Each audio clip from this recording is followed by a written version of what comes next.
Well, I guess we'll go ahead and get started. I'll kind of see if this will work like it's supposed to. I think it will.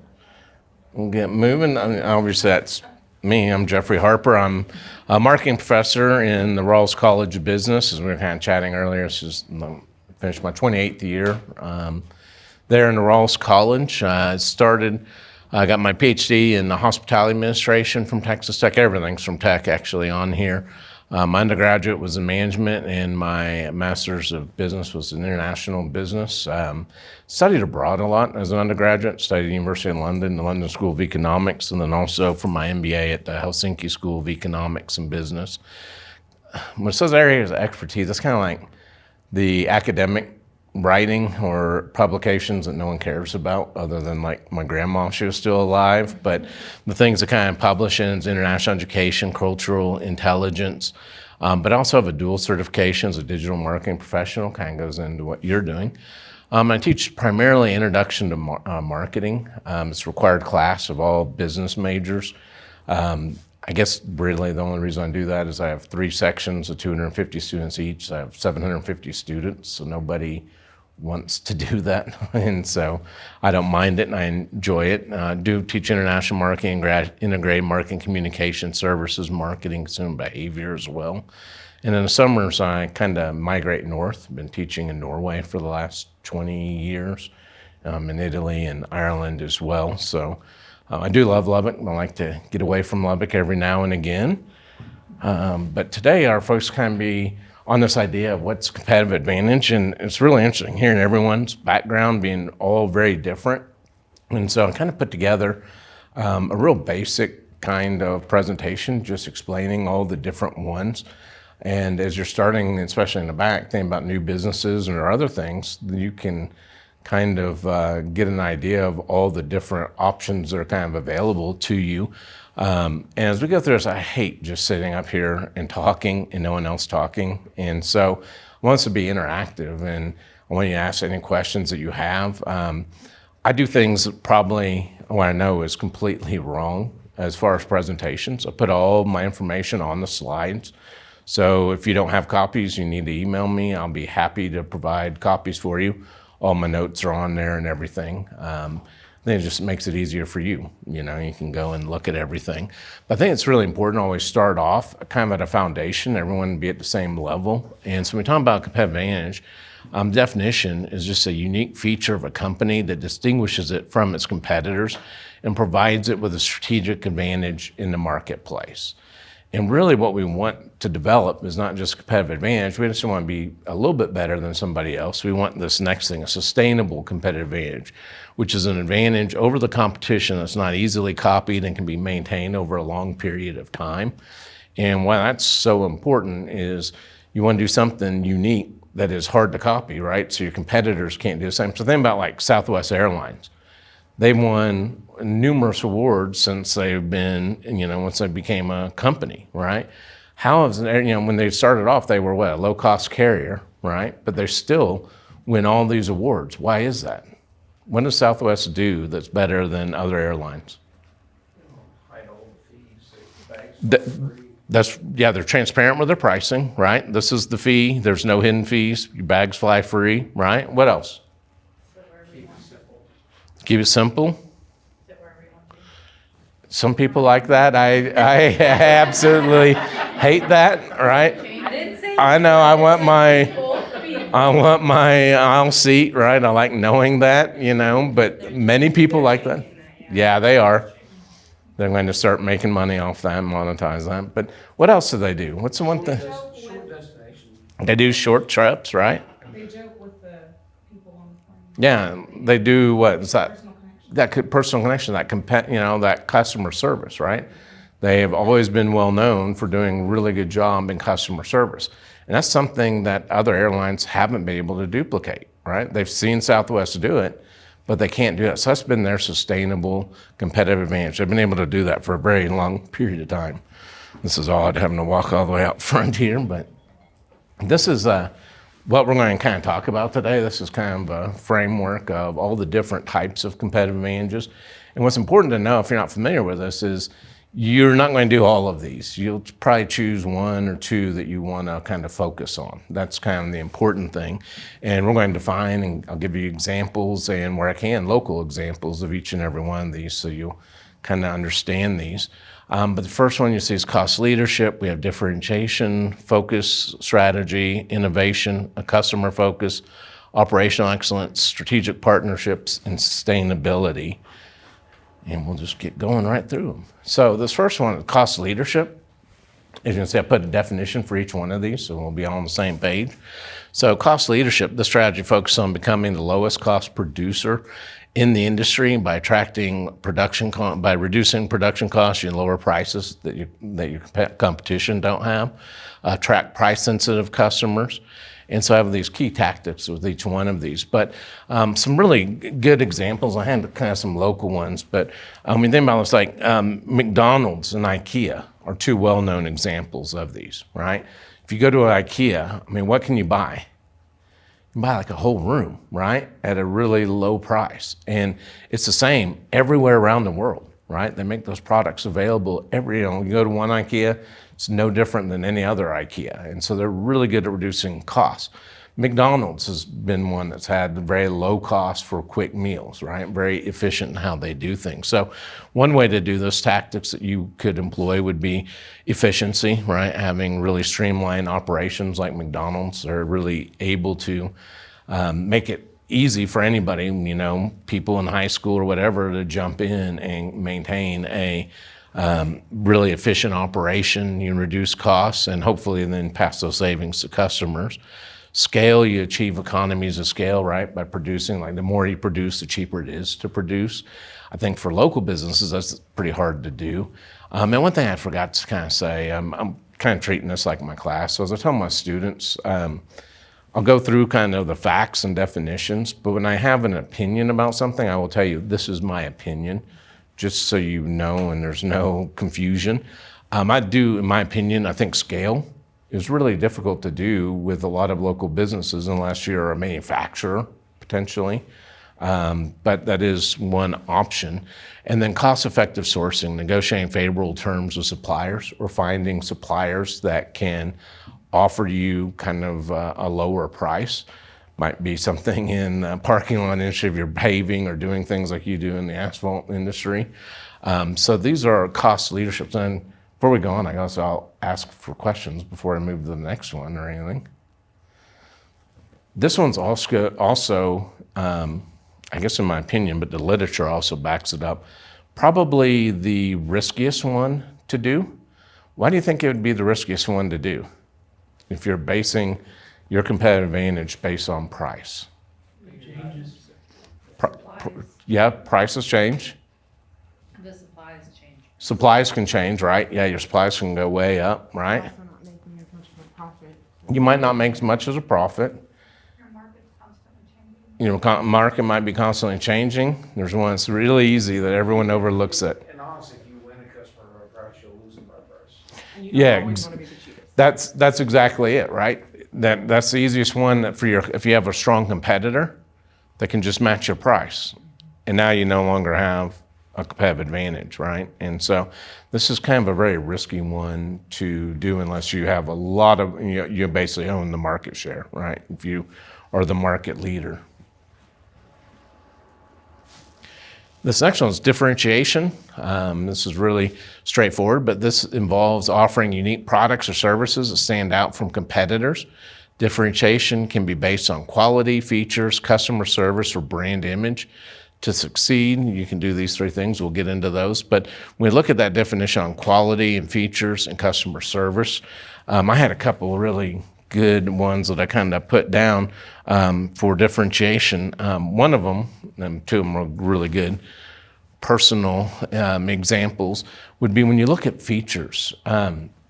Like everyone else, or like a lot of people during COVID, I guess we did a lot of daydreaming, my wife and I, when we were stuck at home. And she was one of these people that decided to buy a RV during COVID, like a lot of people, right? Which I thought was insane because I've never camped in my life. I thought this was crazy. She bought a camper and then we had to buy a brand new car to carry her camper, right? And she was getting the new car. And so we looked at a variety of vehicles. We looked at Infinity, which I was really excited about because she knew the chief marketing officer at Infinity. So we were going to get like $30,000 off the price. So that was my car. I was like, this is the one we need, right? But she was really good about her research. We checked out Ford, Chevrolet, everything. But when she saw the GMC Yukon Denali, there was one feature that has cost me $40,000 to this day. And a lot of you ladies might, think this is a really good feature. And I guess in between the driver and passenger seat where you have the little storage, that storage can move. Right? You can move that back or forward. So if you have a larger purse, you can fit it in there. Or what I found to be like, when we get to Orlando's, and you get the little paper bag, it will perfectly fit in between that, right? That one feature alone, no matter everything else, was the one that we went with that, right? And although it's a nice car, it's her car, it's fine. But I mean, it's amazing how just one high quality feature could do it. Another example would be, think about Tiffany's, right? When you think of Tiffany's, what do you think of? Blue box, exactly, right? High quality, luxury, but the blue box, and that's interesting. Do you think of the blue box straight away? Yeah, okay, yeah. I'm curious for like, the men in here, do y'all think of the blue box? No, yeah. That's very gender specific, and that's very interesting because, and I use the same example in class. So half my students hate me and the other half like me. But I guess one Christmas, and I'm a horrible husband, but like at Christmas, it's you give me a list and I'll get it on the list. Don't make me think about what you want because I'm not going to get it right. So just tell me, I'll be happy to get it. And so one year, she wanted this Tiffany's necklace that, was really nice. It wasn't as expensive as I thought it would be. It was great, right? Bought it. She was very happy. Came in the blue box with the little blue label or whatever. Well, then 2 years later, I was teaching in Norway, coming back through Helsinki, found a beautiful necklace I thought she would like, bought it, and it came in one of those, I don't know, just a little bag or whatever, didn't have a box or whatever. So when Christmas rolled around, I went into our little storage area, saw the blue box, right? And it was like, oh, it's a necklace box. Put it in, wrapped it up, gave it to her. And and she is much nicer individual than I am. When she opened it up, I could see, just by body language, her shoulders shrugged, right? She was so disappointed after opening it up and realizing it wasn't Tiffany's. And tried to, fake it, but I could tell straight away. And I just couldn't understand. I was like, so it was a blue box. I thought it was Tiffany's again, right? Never understood how important that is. That Tiffany's has differentiated their market space by just their packaging. A simple blue box, right? But it means a lot. And so I've never touched that blue box again, right? I learned my lesson. That was 15 years ago, right? But yeah, that's really important. Some companies do it based on their customer service. I was trying to think of some local examples here, but I think United does a really good job at differentiation, especially in a marketplace. Because you have the regular United supermarkets, right? Then you have what's Market Street, more of the gourmet types of items, right? A little bit higher upscale type of grocery store. And then they have Amigos, right? And Amigos, if you've never been, I shop there quite often because they have a lot of Hispanic, it's geared to the Hispanic market, but they have meats and cuts of meats, so you can't get it anywhere else, right? Really high quality meats, lots of products and spices from Mexico and further south that you can't get anywhere else. I think they've done a very good job of differentiating the market space here in Lubbock. So when we're differentiating, there's this idea of this unique value proposition. We offer a product or service that's significantly different and valued by customers. So earlier on, when we were talking about Southwest, we could actually develop one of these value propositions. And this is what you do that's different than competition. So in all of your businesses, you should kind of think about that. How how do I compete? What do I do that's different than my competitors? And Southwest, talking about, first thing you were kind of saying, transparent pricing, right? Lots of flights, direct flights to and from places, and really good customer service. And so if we were to come up with a unique selling proposition or value proposition for Southwest, it might be something that we offer multiple convenient flights, direct flights around the United States with transparent pricing at the best price we can give to customers with excellent customer service. So it's not something that has to be pages long. It's just a page, right? And it says, how are you different than your competition? You can do it based on innovation, develop innovative products or features. When we say innovation, what companies jump into your mind? Yeah, Apple, right? If you think about Apple, what do? They never really create a product themselves, right? What they're doing is they're coming to market after that product's been out, but they're a design company. They come up with beautiful, innovative designs that anybody from the age of 3 to, 90 can actually utilize and use, and they look very elegant. And so innovation is really important. See if I wrote any other notes on here. Another one that might be interesting, I don't know, Airstream is one that is pretty well known for differentiation. Familiar with Airstream, the campers that are, aircraft aluminum, they haven't changed from like 1939, their designs, right? You buy one in 1939, you buy a brand new one, they look exactly the same, right? But everything inside is luxury, right? They're high-end, last a long time. They've done a really good job of having a retro product with luxury interiors, and they charge a pretty penny for them. We don't own an Airstream, thank God she didn't order one of those, right? But yeah, that innovation is really an important one. And then brand building, creating a strong brand identity and customer loyalty. And customer loyalty is so important. That's what all of y'all want to be doing with your businesses. So we say customer loyalty, all we're talking about is having customers that return to you, right? Because if you think about it, if you have a loyal customer, you don't have to market to them at all because they're loyal to you. They're going to return over and over again. It's the customers that aren't loyal to you or don't know about you that you have to spend all that advertising to get to be your customer. So it's much, we've always heard that phrase, right? It's much easier to keep a customer than get a new customer.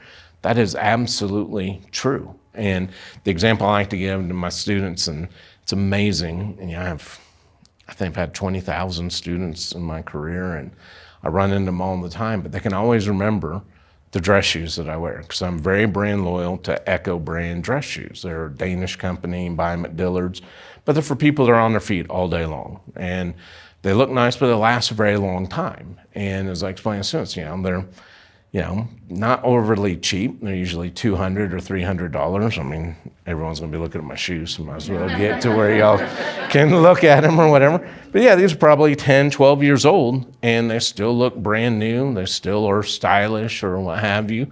But I'm loyal to Echo. When I need a new pair of shoes, I go to Dillard's. I don't even look at any other brands. Don't look at any competitors.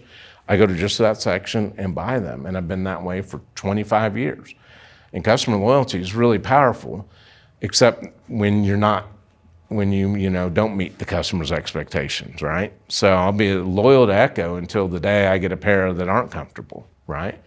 But for 22 years, they've been extraordinarily comfortable, and they have this brand loyalty. So this is something that is really important, is to not only get a customer, but keep a customer. And there's some of these other competitive advantages help us do that, and we'll see. Yeah, focus strategy. This one is a strategy targets specific market niche. By concentrating on a particular segment, you can better meet the needs of that group. Focus can be divided into these niche, specialized expertise, or customer intimacy. On the focus strategy, I think an interesting example, are y'all familiar with like Traeger pellet grills? So it's just a regular grill, but this gentleman in Oregon, he had a business right next to a sawmill and just saw the sawdust piling up. and he was in the heating business and using, and I guess in the Northwest, they use a lot of wood pellets to heat your stoves and other things.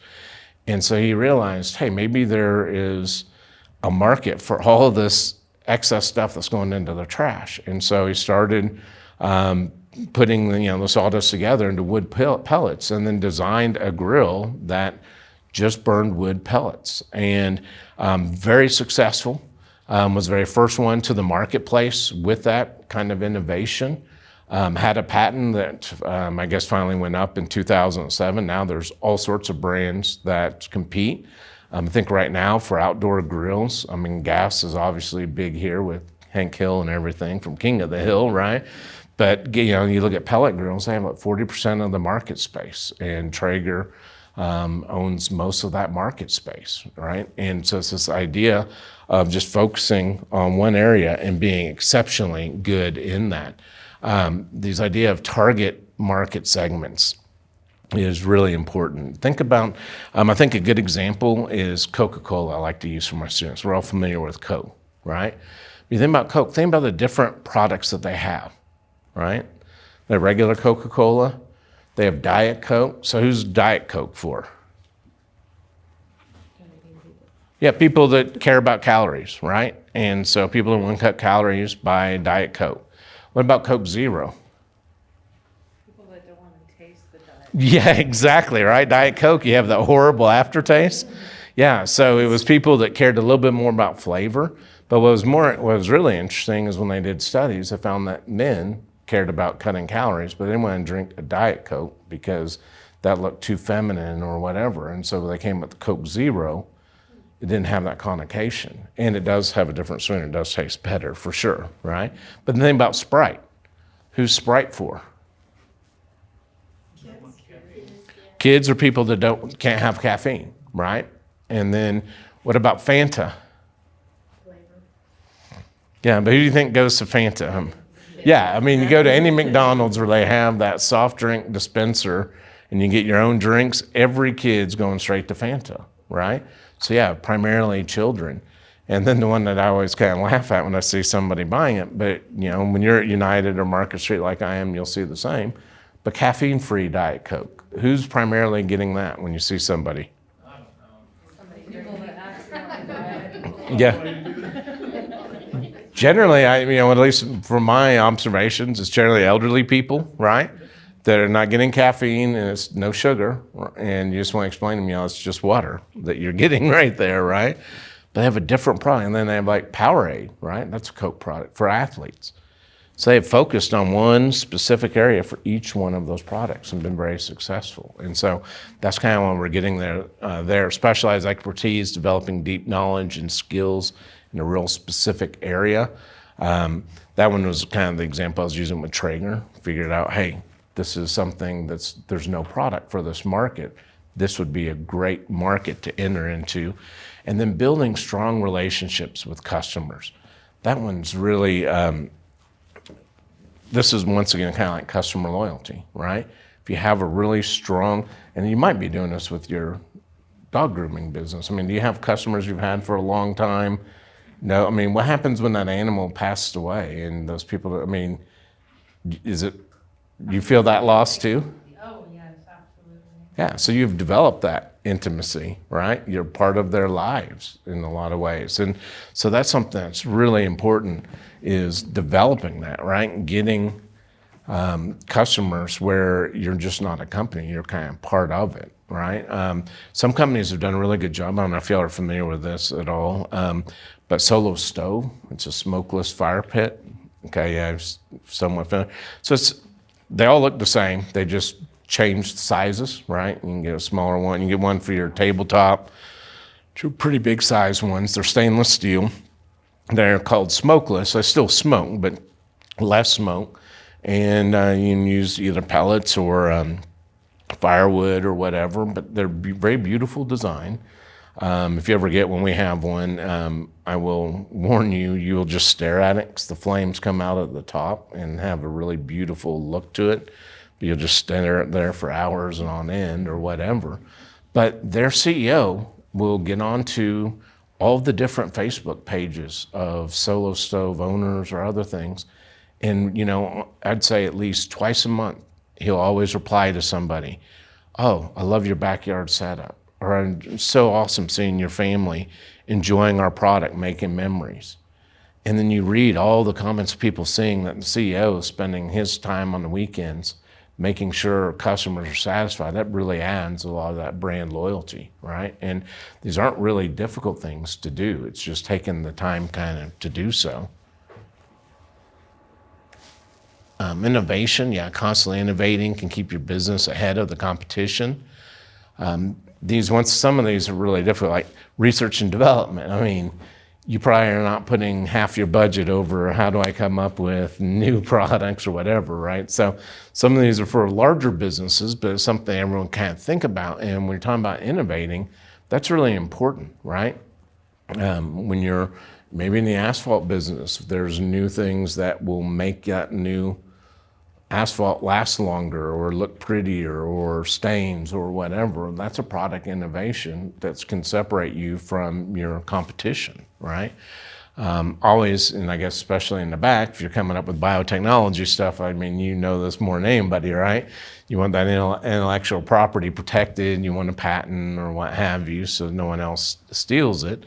But this agility, adapt quickly to changing market conditions. And an interesting one, and it doesn't have to be, we're not talking really necessarily high tech, but a firm that I have a really good insight with is a company called Goosehead Insurance. They do multiple lines of personal insurance or whatever. And it started as a family business where the husband was somebody that was working for Bain & Company, one of the top 3 management consulting firms in the world. He was number 3 in that company, working all the time, but had a good salary. And so they had vacation home, cars, other things. And his wife couldn't get the insurance that they really needed. So she got her insurance license and started this company out of their house, Goosehead Insurance. And she tried to get new clients and other stuff, and wasn't really great at the beginning, wasn't very successful. They were losing $100,000 a month. And a year in, and I mean, I would love to have the ability to lose $100,000 a month and wait a year to say, okay, let's look at this, right? But a year later, husband took a leave of absence from Bain & Company to figure out, okay, how can we sell this insurance agency that we're losing $100,000 a month? Because now it's more than $1 million, right, that we've lost. And you realize insurance is an awesome business to be in because you're required to have insurance, for one. If you look at the market space for insurance, it's an enormous market, tens of billions of dollars. But then you look at the number 1 person right now, State Farm, they only have 17% market share. So it's a completely fragmented industry. And so everyone laughed at him, but he basically resigned from, Bain & Company. Everyone laughed at him to go start this insurance company with his wife. Now they're a $3 billion company. They have 4,000 employees, mainly based in Texas. They just went public, I guess it was 3 years ago. He and his wife both got half of that money, so they were both $1.5 billion and living the good life now, right? But it was this innovation, and their innovation in the insurance space was pretty simple.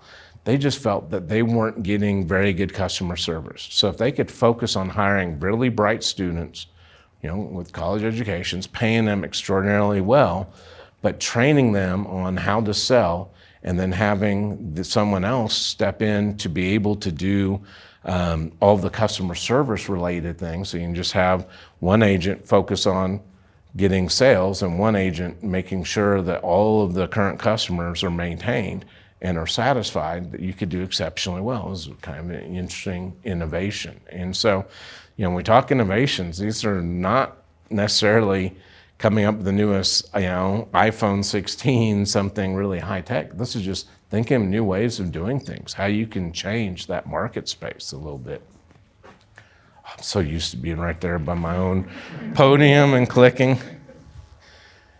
And then customer focus. This is one, in my opinion, is if I was a small business owner, this is the one I would put my energies into for sure. So it's just building strong relationships with customers that can lead to loyalty and repeat business. Strategies you can see is customer satisfaction, prioritizing customer needs and exceeding their expectations. Customer service, provide excellent customer service and support. And then customer feedback, gather and analyze customer feedback to improve products and services. It's like that first one, customer satisfaction, prioritizing customer needs and exceed their expectations. A company that does a fabulous job of this, I think, is Sewell Automotives. Anyone bought a car from Sewell? Sewell's really well known. You're never going to buy a car at a low price. They will not get into pricing war with another dealership. This is the price, and what they compete on is their customer service. And so what kind of sets Sewell apart a little bit than others is a couple of different things. But one is if you buy a new car and it's time to get your oil changed or whatever, Sewell will come with a loaner car that is of equal value, usually a better car. So if you buy a Lexus, you'll get a newer Lexus with a little bit more bells and whistles.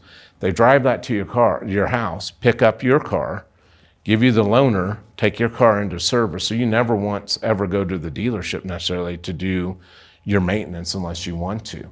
All employees are trained on exceeding customer expectations and to listen to customers. And they all have been given the authorization, or empowered would be a better word, to try to exceed customers' expectations in some way every single day. And so I was looking at buying a new car. I was down at the dealership and just got to observe this, and it was really cool. Gentleman was buying his wife a car. They were older, 60, 70-ish maybe. She was bringing in her old car to get the new car in. Or I guess the husband was doing that. He was training their new one, and they were going to have their 50th wedding anniversary dinner in Dallas. This was taking place in Dallas an hour or two later, right? And the customer service agent heard this, heard him on his phone call. So really quickly, they got the car ready or whatever, and then the customer service rep overheard the conversation where they're going to have dinner, went in, made a call, talked to the restaurant owner, and made arrangements to not only cover the dinner, but to have roses delivered there for the dinner, right? And so those people had no idea that was occurring, right? They got their car.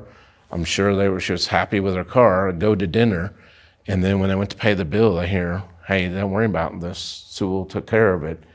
I mean, that was just a moment. Did they expect that? Not at all, right? But they were empowered to do so, their employees, and went and made sure that they could exceed their expectations in some way. A really good book on doing some of these things. Carl Sewell, he was the son of Sewell Automotives. He has a book called Customers for Life. It's a really easy read, maybe 150 pages, but it talks quite a bit about this whole idea of customer loyalty. And it was, I guess Carl Sewell had a discussion with a Harvard business professor about this idea of customers for life. It's called, in academics, we call it customer lifetime value, right? Each customer adds to your bottom line. And so he started thinking about this and said, wait a minute, cars, it's pretty straightforward, right? We know most Americans buy a new car every 5 years.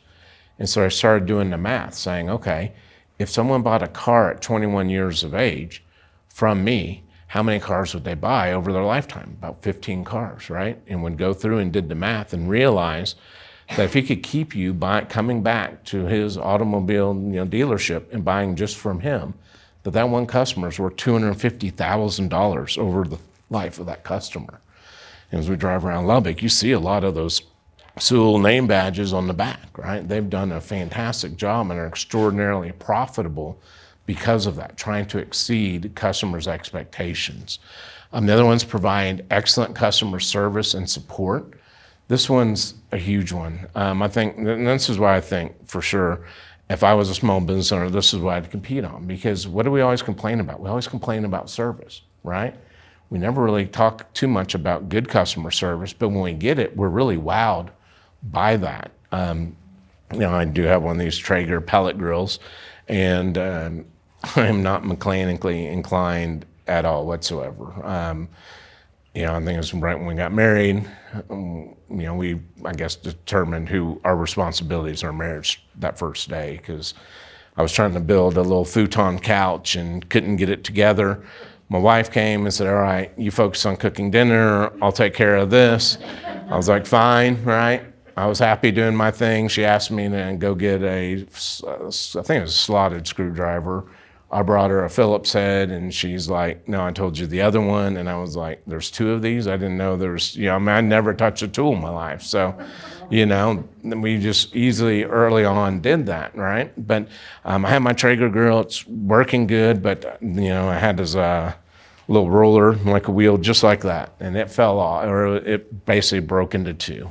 And I went on to, you know, Traeger's really interesting. They're very innovative in that their grills are also Wi-Fi enabled, so you can put your food on the grill and tell it the temperature, and then you monitor it on your phone. You move it up and down, give you recipes that will move the temp up and down automatically for you and stuff. It's really good if you're not a great cook or whatever, makes you look better than you do, right?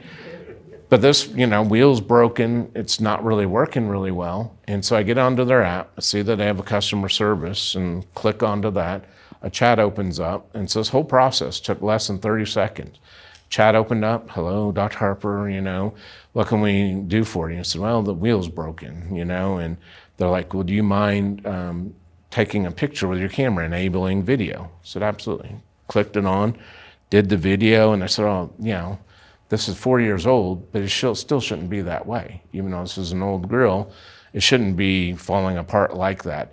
I have your address as this, and this is like on a Wednesday, and Wednesday morning, and they said, you know, look, we'll send you a new one, so you'll be able to start cooking by Friday night. We'll have it aired to you in 2 days. I was like, I don't need it that fast, just that's fine or whatever.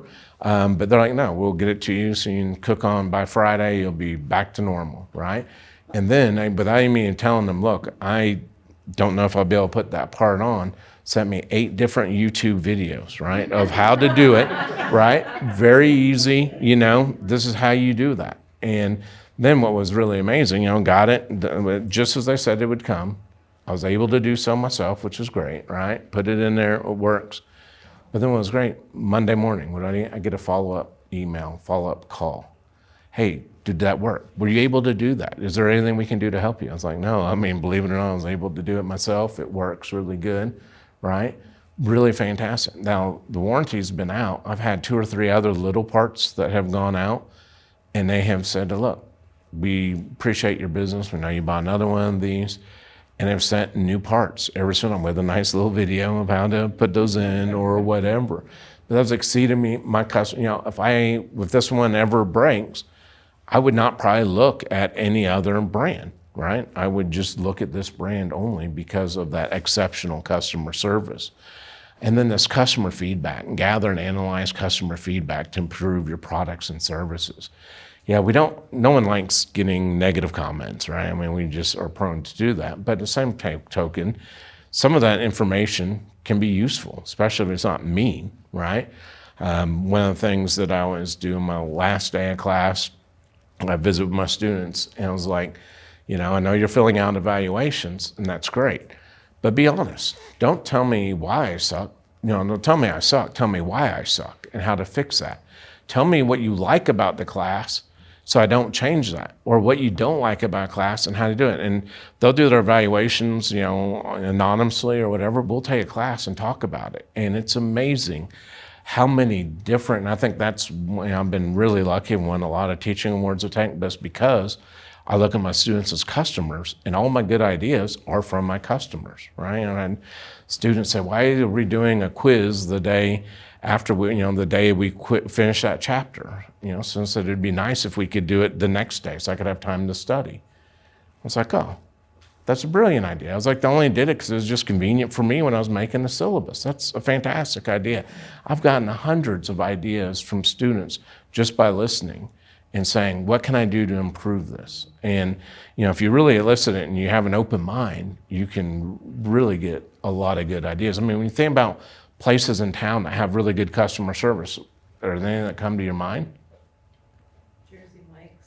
Okay, I've never been there. Tell me about it. They all greet you when you go in. You wouldn't think a sub place would be that nice, but everyone is really, really nice in that.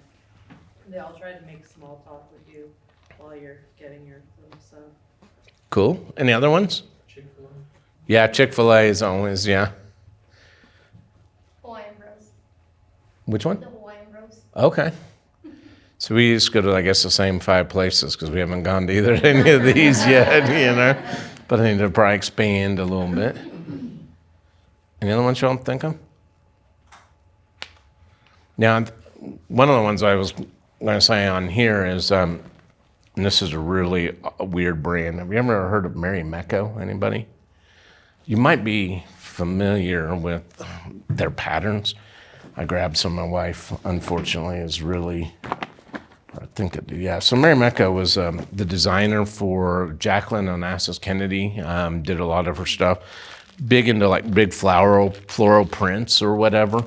My wife likes them a lot, and when I was in Helsinki, they had my wife runs the United Supermarkets arena, so she works a lot of events.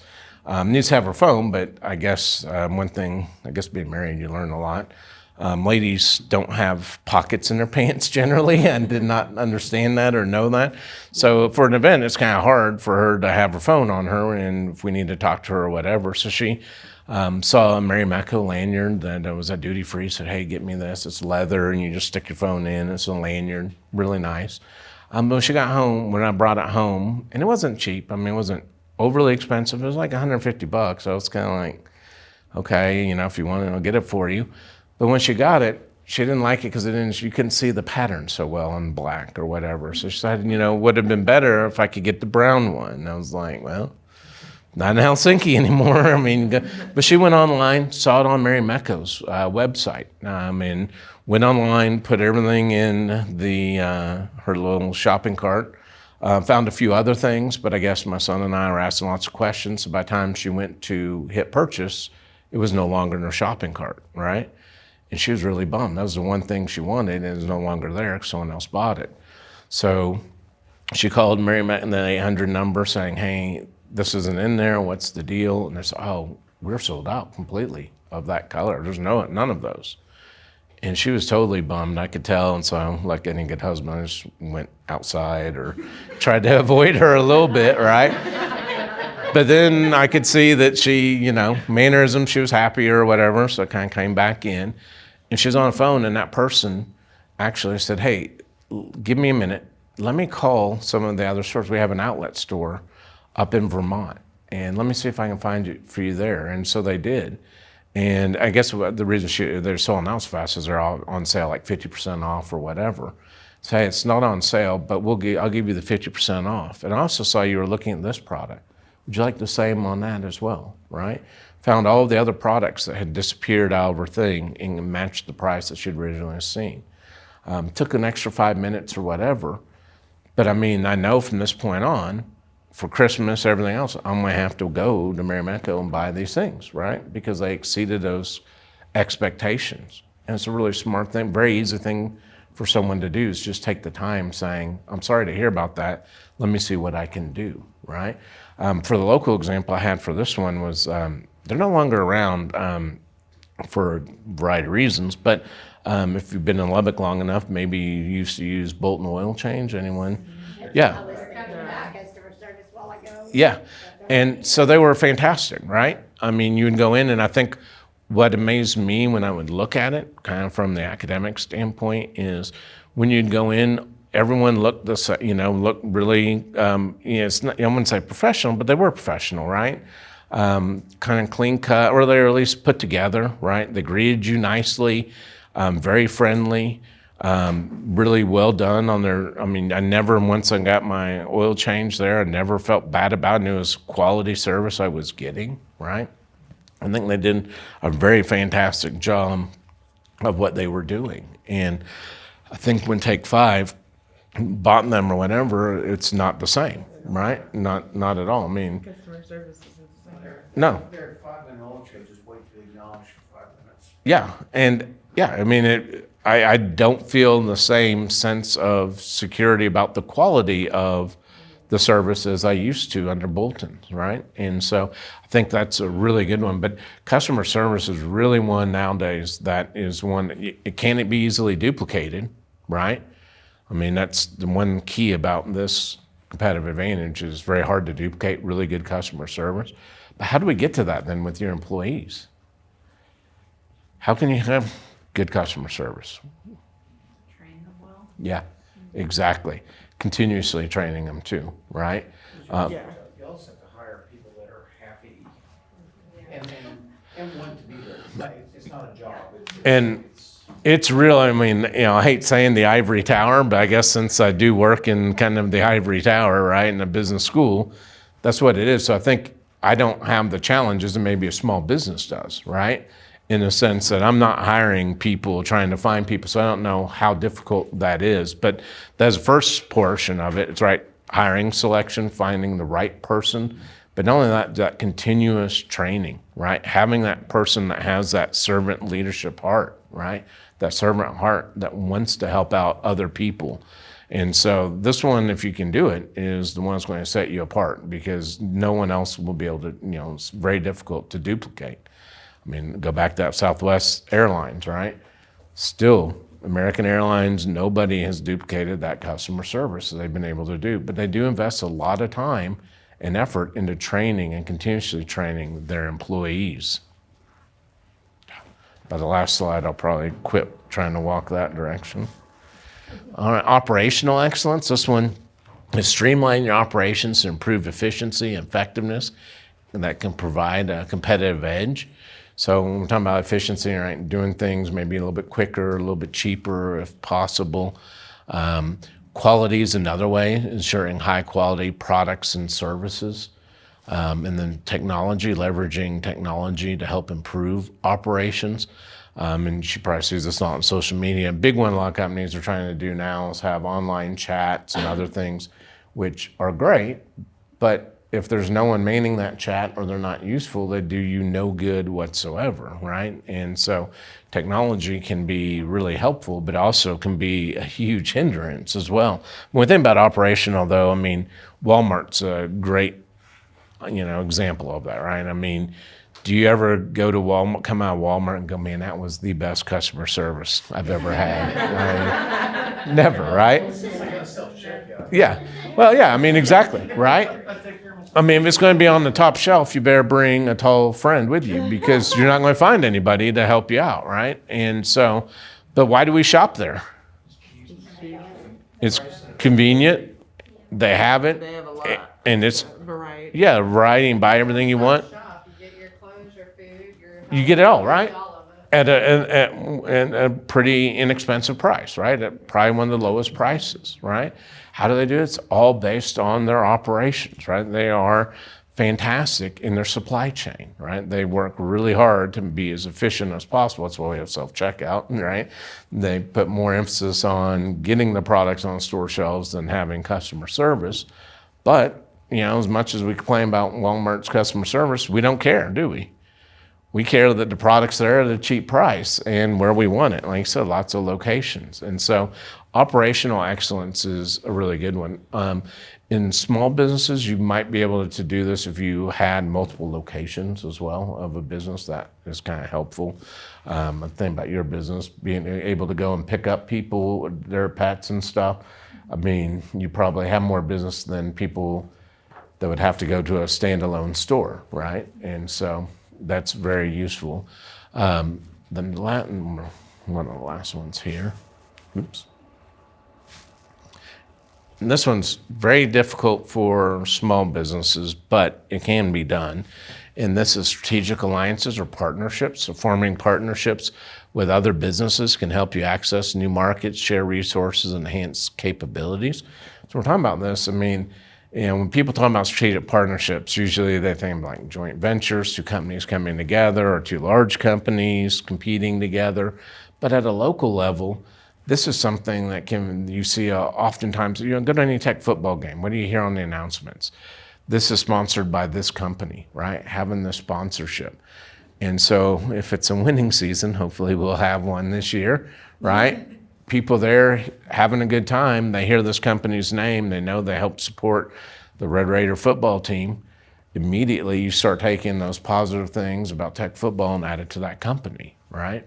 But it doesn't have to be Tech athletics. That's just one that's really easy to see here and that people do get behind. But it's even doing a partnership with local schools or another business, or doing, picking some kind of charity that you might be able to work with to do things for that will benefit both of you, right? But when you think about Mahomes and the Adidas, right? I mean, that was a huge one. But collaborating on the partner with other companies, I'm sure in the biotech, this is a big one, right? You're looking between, hey, here's this company, maybe J&J, they're interested in this medical device, this is how we can partner together. But strategic partnerships are really important, or is one way to do so. But I think these are generally more difficult for a small business. You have to be fairly successful to do so. And then kind of have to have a larger scale too. And then sustainability, this is becoming big. Adopting sustainable practices can attract environmentally conscious consumers and reduce costs in the long run. When you see this, people, it's all environmental, tree hugging and other things. But the big news flash is the students coming through now, Gen Zs, this is their number one concern. This is the number one concern they have when they select a company to work for. They want sustainable practices, one that they look at companies that they purchase their products with, right? And it makes sense. Now I kind of get it, right? I mean, whether you believe in climate change or all these things that are happening or not happening, I mean, I'm not gonna have to worry about that, right? I mean, I'm 51 years old, 30 years, when it gets really bad, I'll be well dead, not have to worry about it, right? But my son and others are going to have to worry about it. They're going to have to fix the problem. And that's why they're so important to them. When you look at any survey done, when we look at it, there's these two: environmental responsibility and social responsibility. Adopting sustainable practices to reduce your environmental impact. Once again, I think United does a great job of this, right? I mean, United, if you bring in your own bags, you get a discount, right? They take 10 cents or whatever. It's not much, but it makes you feel, hey, they're noticing that I'm doing this and I'm getting a break off the price for doing so, right? Doesn't cost them much money at all, right?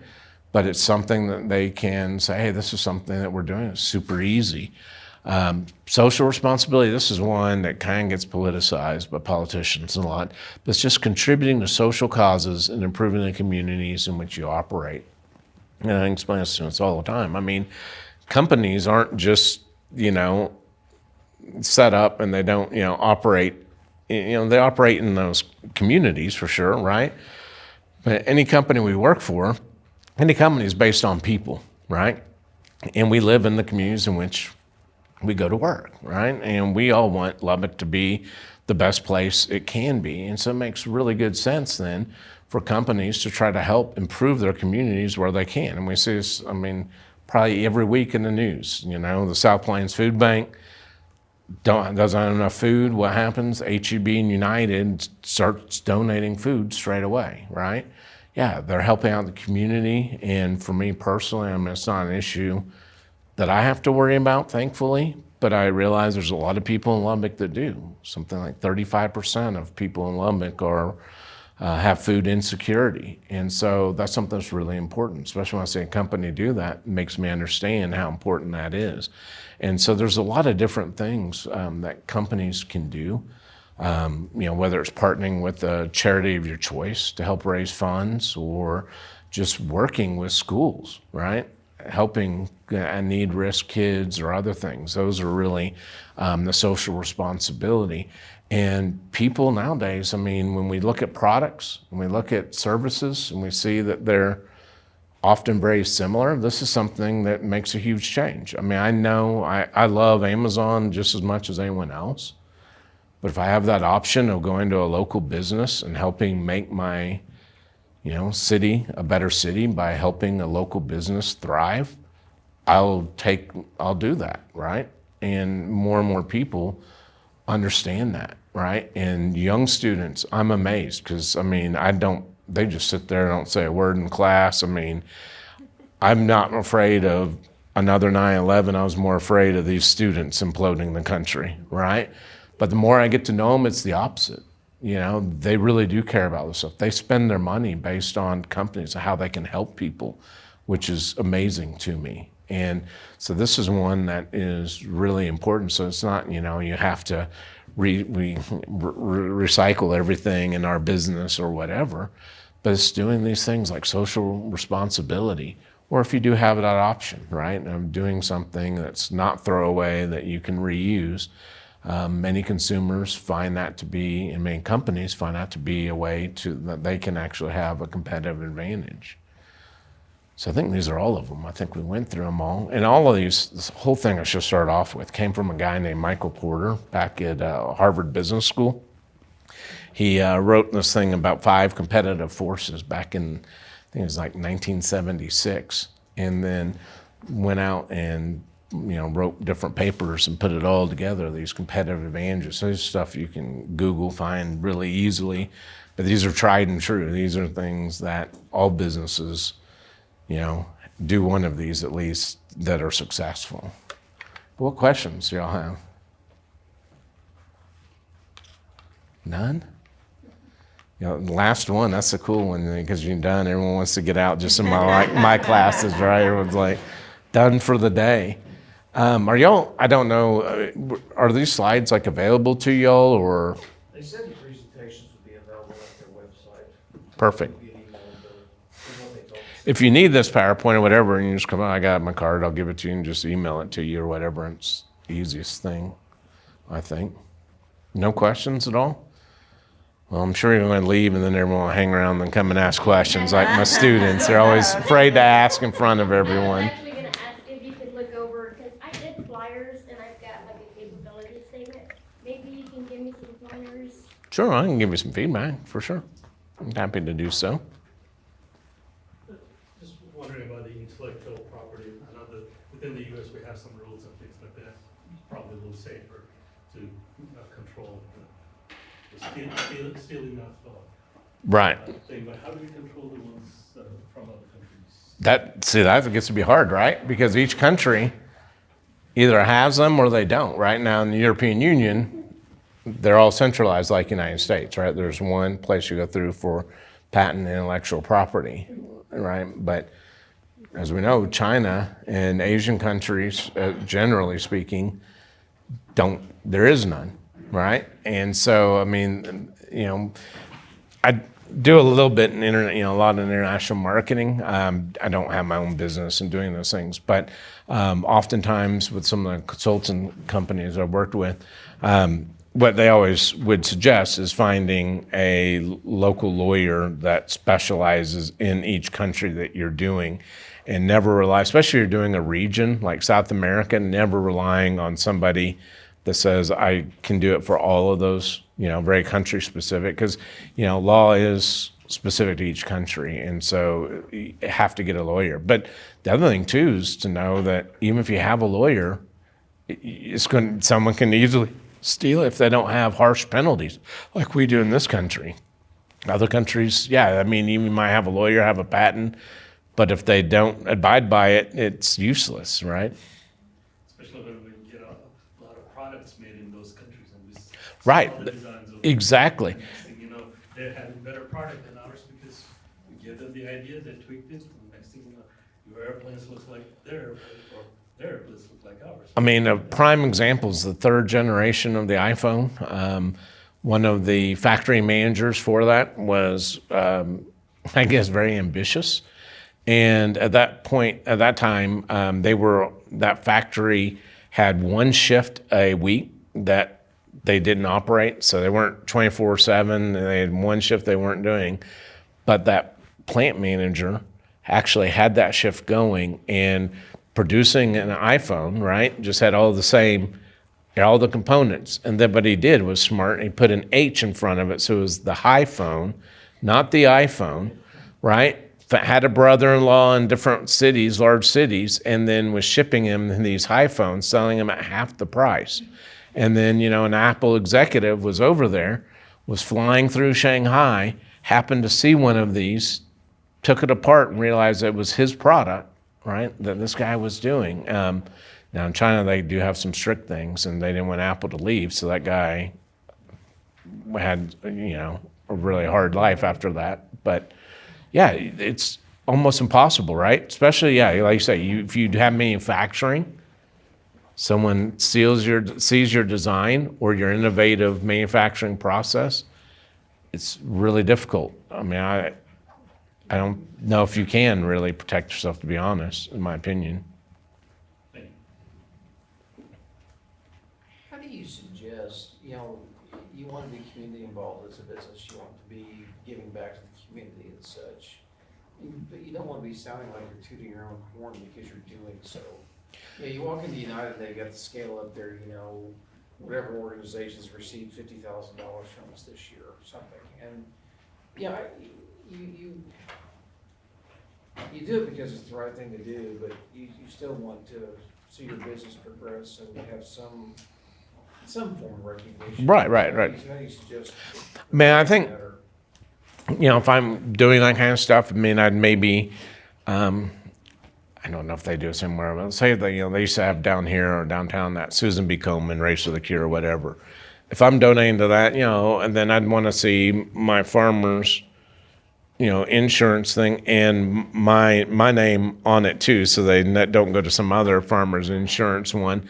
But I'd want that to be, somewhat low key, but on my website, and yours, I would say, about us, when you talk about your business, and we also, we donate to the community, we're big supporters of, and list those organizations, I think the other trade-off too is a lot of people go too overboard into that, right? They really want to get their name out in the community, so do all this community service, but then they forget they're running a business, right? And they neglect the business side of it, right? And so it's a balance you have to maintain, No, that's right. I was actually thinking of doing like, monthly or quarterly. We're gonna do the Shriners Children's Hospital this quarter for everything that's every referral we get, we'll do this or something. And I think it's more impactful too when you can demonstrate the meaning for yourself, why it's important to you, and what this is, and so I think that's really important, because then that really gets the buy-in as to that, right? And so I think see a lot of companies, we do this, but you don't understand why they do it, right? And so you think, maybe it's just a tax write-off or whatever. But it's really impactful when you read, my wife had a brain aneurysm 11 years ago, and so we donate to that, right? And so if I was running a small business, we donate to this, and my wife had this, and because of this research, she wouldn't have been saved or whatever, right?